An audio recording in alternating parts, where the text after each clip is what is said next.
Halo, selamat berjumpa kembali dengan saya, Ibu Diana, dalam mata kuliah Teknik Pembesaran.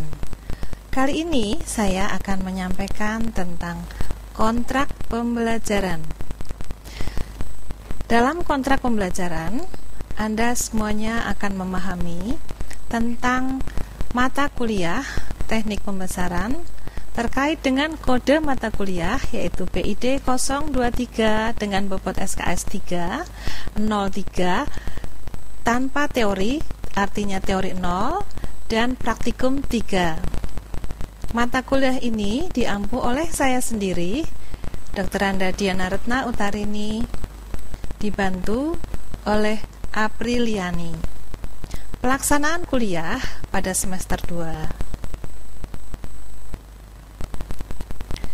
Deskripsi mata kuliah Teknik Pembesaran adalah membahas tentang jenis-jenis wadah pembesaran, meliputi prosedur persiapan wadah pembesaran, cara pembelian benih yang berkualitas sesuai dengan SNI, dan prosedur penebaran benih yang benar, manajemen pakan, meliputi kebutuhan nutrisi ikan, teknik pemberiannya, dan pakan alternatif.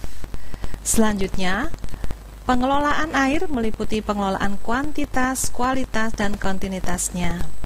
Kemudian, pengendalian dan penanggulangan hama, khususnya pada tahap pembesaran.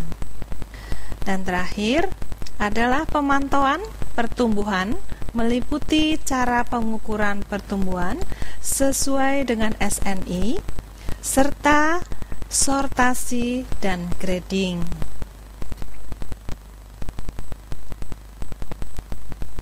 Sedangkan tujuan pembelajaran mata kuliah Teknik Pembesaran adalah peserta didik diharapkan mampu menyiapkan wadah pembesaran lele dengan benar. Yang kedua, menyeleksi dan memilih benih yang berkualitas sesuai dengan SNI 016484-2000. Yang ketiga, melakukan pengelolaan air dengan benar. Yang keempat, melakukan pengelolaan pakan khusus untuk tahap pembesaran. Yang kelima, melakukan pengendalian dan penanggulangan hama. Yang keenam adalah melakukan pemantauan pertumbuhan. Kompetensi mata kuliah Teknik Pembesaran adalah peserta didik diharapkan mampu melakukan kegiatan pembesaran lele secara mandiri dan menjalin kerjasama dengan mitra atau stakeholder. Strategi pembelajaran yang akan dilaksanakan adalah pembelajaran dengan sistem jarak jauh atau PJJ atau distance learning dengan alokasi waktu 80% proses kegiatan pembelajaran yang dilakukan di SMK penyelenggara dengan 20% residensial yang dilakukan di Unsud. Kurikulum berbasis kompetensi dengan sistem pembelajaran SCL dan mengaplikasikan metode pembelajaran praktek lapangan.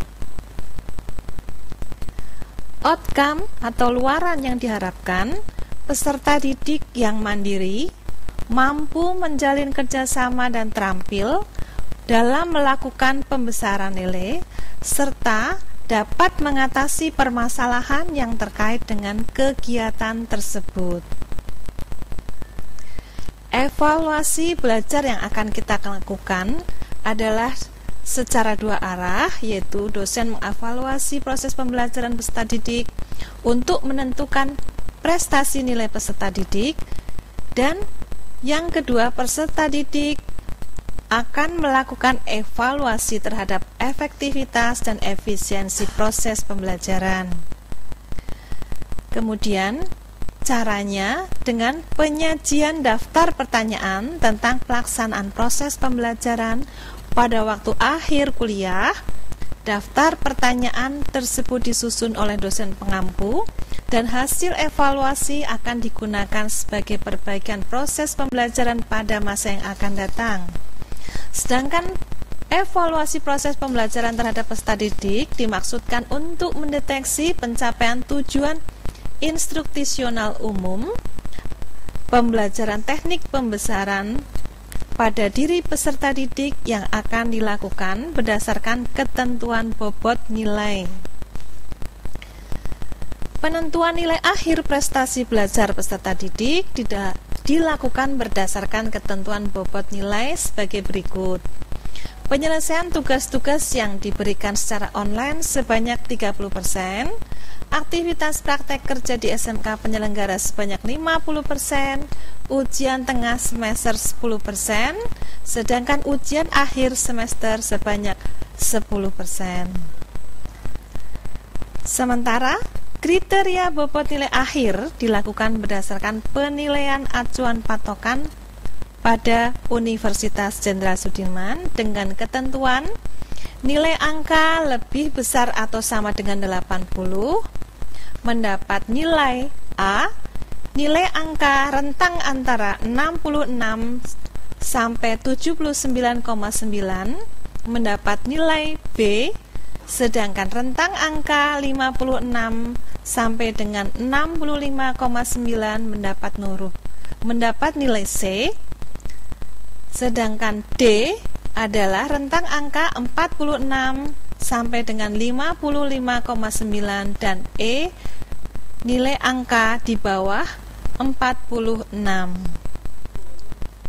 Demikian penyampaian kontrak pembelajaran yang saya sampaikan hari ini. Terima kasih, semoga dapat dipahami. Selamat belajar. Assalamualaikum warahmatullahi wabarakatuh.